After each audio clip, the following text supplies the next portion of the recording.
This poem is for. I saw an amazing article once in Scientific American. It was about a gentleman who discovered that, or was talking about the fact that the sun was born with hundreds of other stars, all out of the same cloud, and that in the course of the lifetime of the Milky Way galaxy, that all these stars had moved to different places, but that they all carried the same signature, which was the signature of where they were born and the elements they were made of. So this is to all these Alberta poets I just mentioned, and it's called "Oh My Sisters."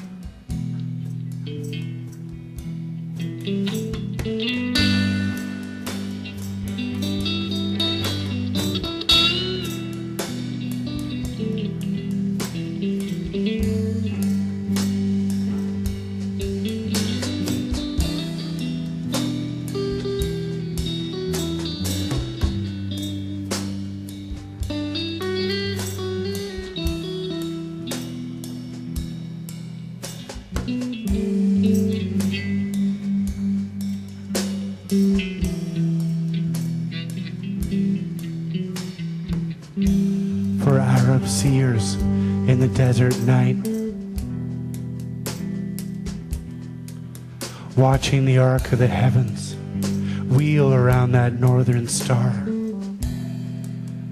Night after night, they layered patterns on the sky, named Altair and Vega, Aldebaran and Antares, smoldering above the sand.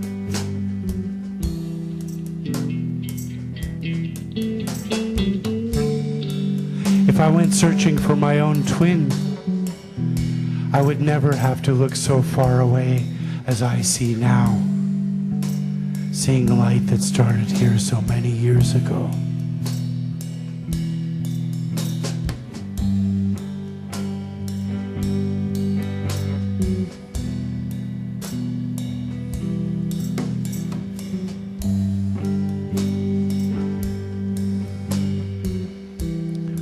For Robert Burnham in his tower on Lowell Mountain.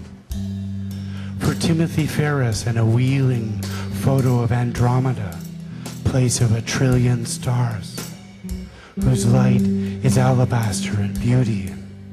So many worlds you could count away your life. One man thinks our sun was born among 1,000 growing stars. And over years, as each one orbited the black hole center of the galaxy, these suns dispersed, the gravity-tossed children of the Milky Way. Some, lighter, drifted up into the arm of Orion. Others wandered up into the empty quarter, above the galactic plane. And then there were those most massive and blue-white, burned supernova, and for seconds outshone everything. And they were cinders and gone.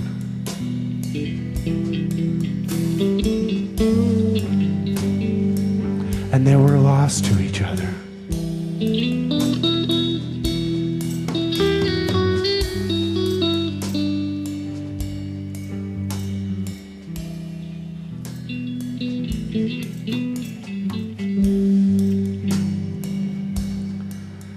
Oh, my sisters.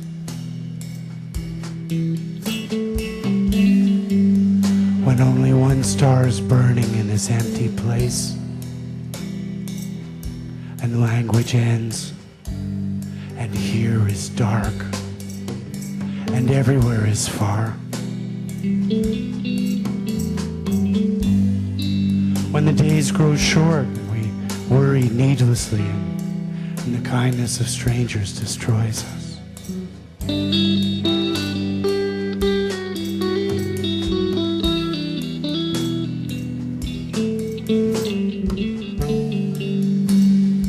Oh, my sisters,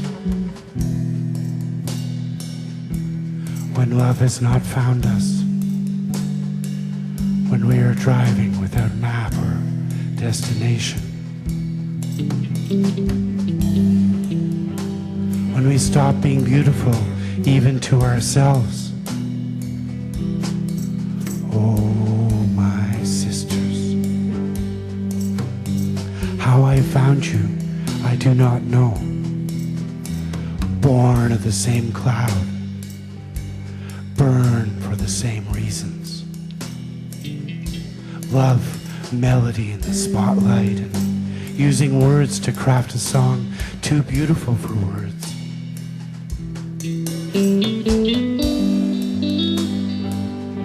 Oh, my sisters, this song for you. Across the emptiness, that in your darkness you may hear, that in your solitude grows heat. Oh, my sisters.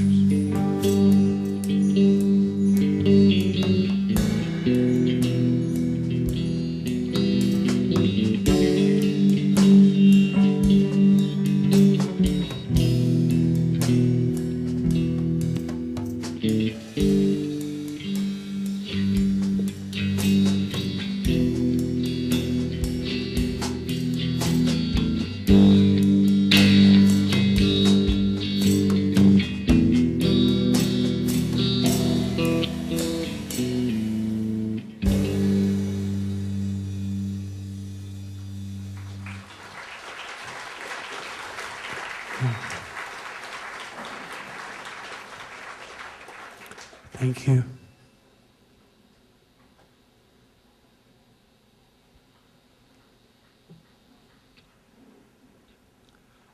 This next poem comes from Quebec. From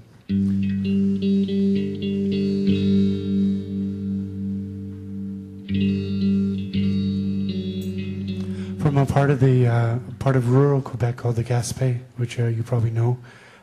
It's on the south shore of the St. Lawrence River, and it goes all the way down into Chaleur Bay, which separates Quebec from New Brunswick.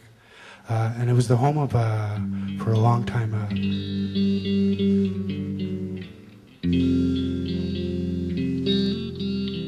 the home of a community of English-speaking people in tiny little towns above Chaleur Bay and along the coast of that bay. And this is about some people who lived in one of those towns. And it's called Emma's Country.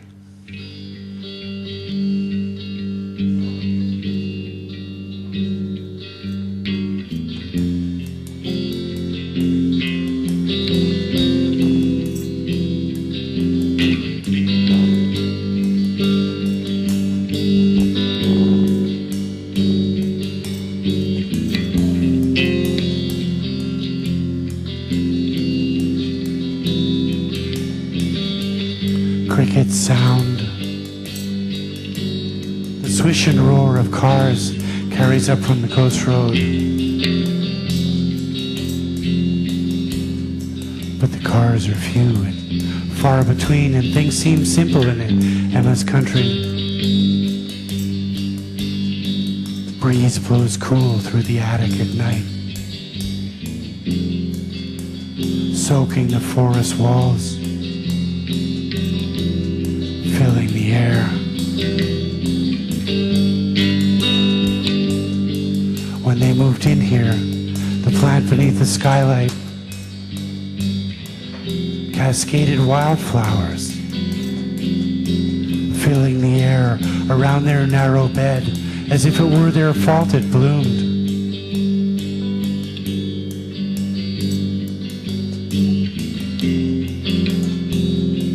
And nothing softened the noise in the silent dark, though in the intervals between the words and talking, behind the sound of crickets and at the bottom of all hills, the ocean was never still.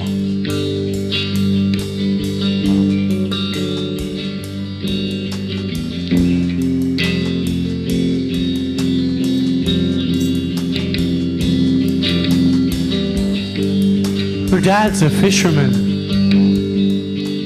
sired 3 daughters, though even the youngest is 6 years gone. Formed the United Fishermen in the 50s, a co-op that still serves this coast, though no fish left in the cove, a ghost town where his kids were born. And when they return to that cove, Emma holds her boyfriend's arm so tight, it's as if the ground had crumbled beneath her feet, as if she were falling, as if her childhood had fallen away.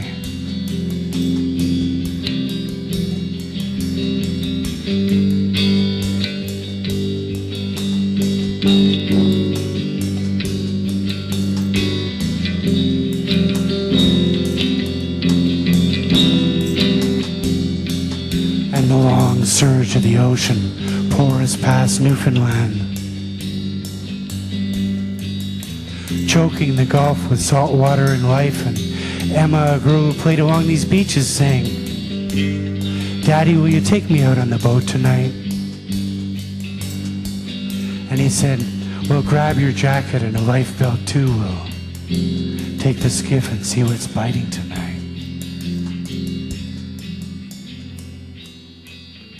And her boyfriend, that was me, paraded before Mom and Grandma and Dad, who did not say 10 words to me the first 3 days I was there, before opening in a flood of stories, the copper history of his life engraved on those nights. World War II and the fall of Singapore, Japanese jailers and dysentery starving him to half his weight, before the blast and the months waiting to be shipped home, and the years waking at 3 a.m. and by dawn far out on the water fishing.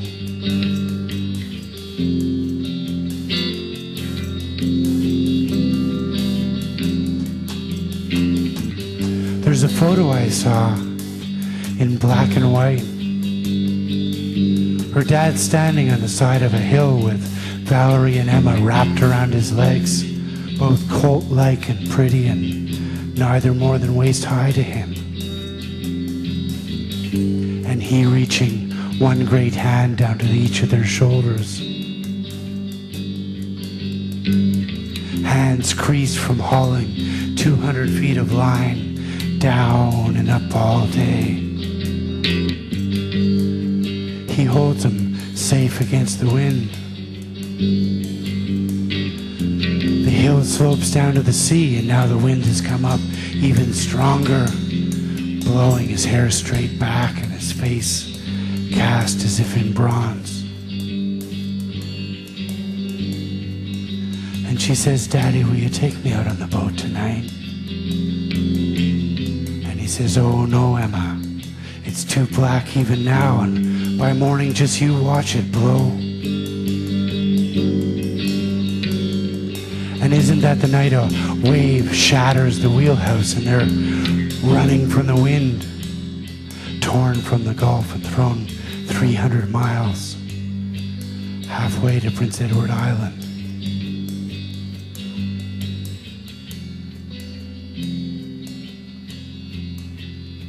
Her dad's gone now. Died, starved for oxygen in hospital in Montreal. The daughters all have children of their own. Emma and Valerie's both in high school. What is there in a photograph that the soul and force of a man's eyes burn through it even now?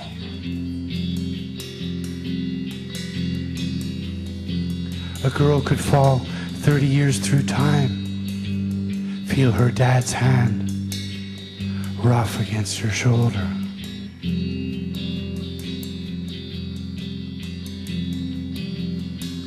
For 1,000 years, people have fished this coast. And when we return to that country, Emma holds my arm so tight.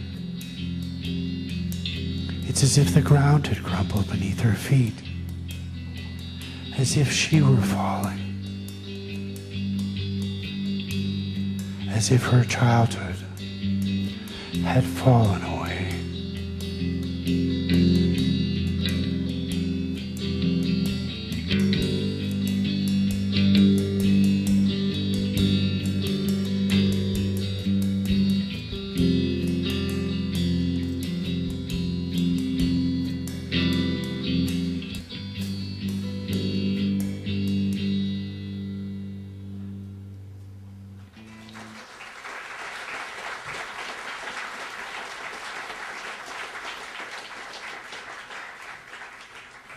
Thank you.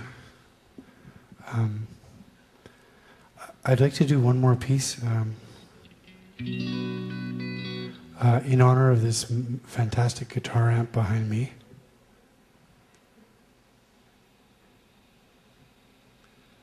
And the fact that I have a drummer.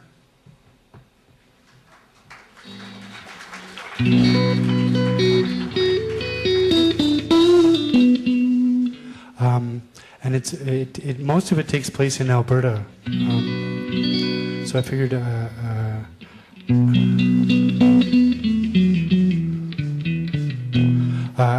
since I get a chance to come here not too often, that I would perform it for you. It's about a gentleman who runs into a kind of life form called cyanobacteria, which turns out is the oldest life form on the planet, just about. Or the one that's the most important to us because it's the one that started to change carbon dioxide and methane and all those horrible gases that we don't like into oxygen that we love. And as such is our oldest ancestor. So 3 cheers for cyanobacteria. And this piece is called Blue Train.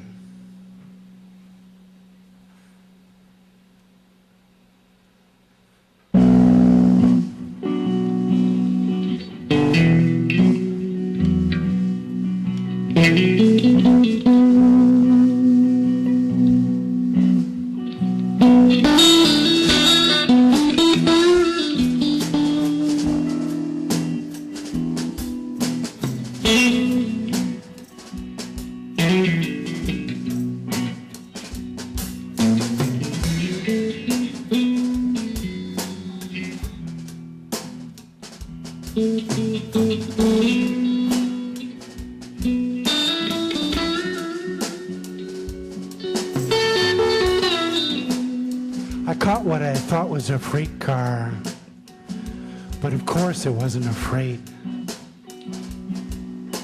I was in the Badlands, in those wild Alberta hills around Drumheller, where the dinosaurs lived some 70 million years ago.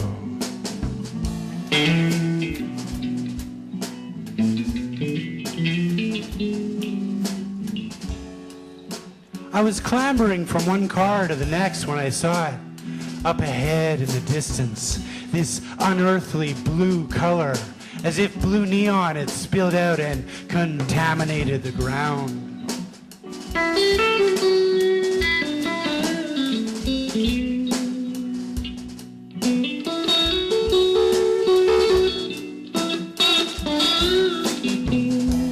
And of course I wasn't taking precautions. Before I knew it, a huge patch of the stuff had spilled up onto my bare arm. Cyanobacteria, they call it. And no mere 70 million years old, this stuff.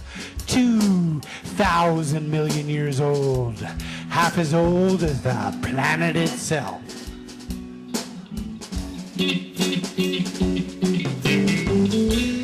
Now these blue-green life forms are all fine and interesting to talk about, but by that time I could feel a little bit of that blue heat told me it had gotten under my skin.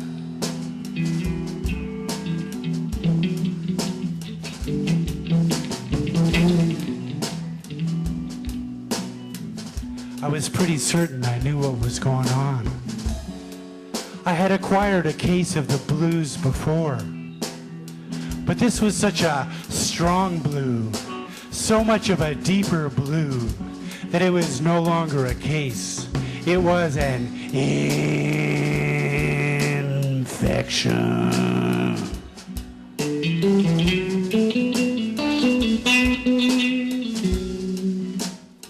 The blues have started to infect my soul, and once this happens, it is not long and not far until it takes over your whole life.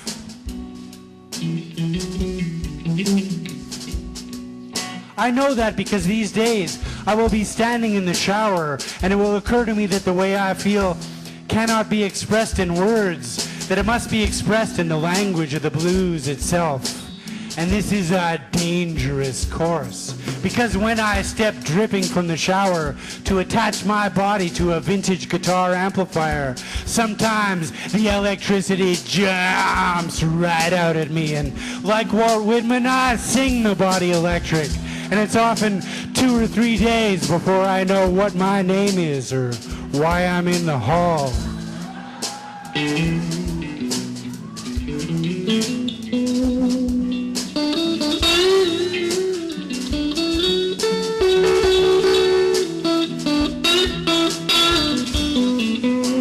And this absolute need to express the emotion, even at grave personal risk, is what a blues man lives through most of the time.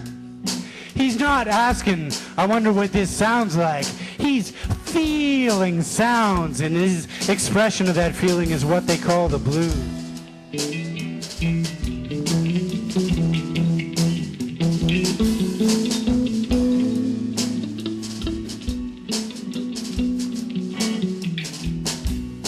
It's like the emotions came in small doses at first. All of a sudden they started showing up in tractor trailers full of Dr. John Weaver's Cure All Your Ills, and you drank it and you fell down on the ground, and the spell came over you, and when you woke you were lying back with your head on some girl's lap, looking up at her face and the stars behind her head, and you said, "Lady, I don't know your name yet, but in the certitude of the advancing hours, far from my home and in the incoherence of my current state of mind, I can say clearly that I hope your bags are packed."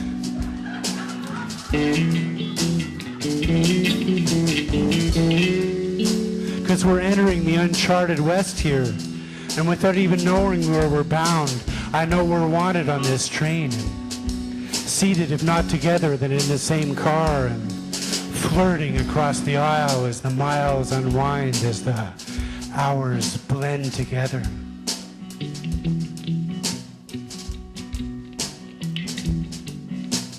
And the headlights on, and the clouds are thudding across the sky in the dark, and the silver of those rails is like the moon thrown across dark water. There are more clouds than a single headlight of the moon can unravel, and on this train we may not ever know where we are bound, or even all the places we've been, and there'll be no one, no conductor to tell us whether we only have seconds left or whether it's hardly begun.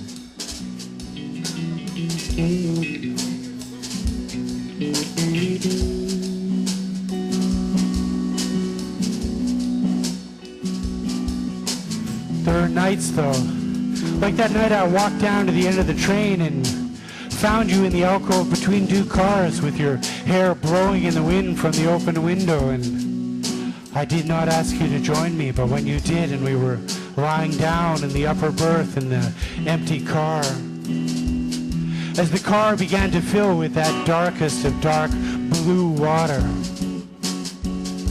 as I fell into a well of the darkness in you,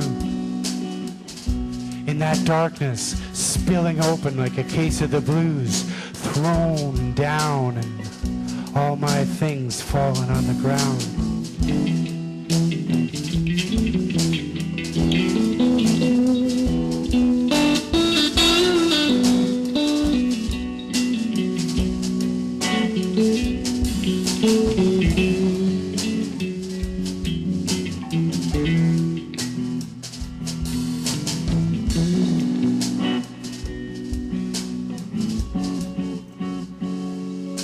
I have an infection of the blues. And like all of us, even those who think they do, even those who say they do, I do not know where I come from. And I certainly don't know where I'm bound.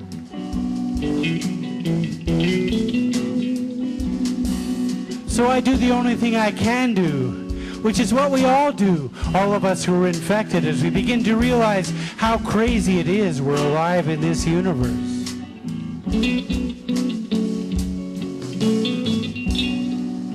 I get up from my seat and I do a little shuffle and I start to sing.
Blue train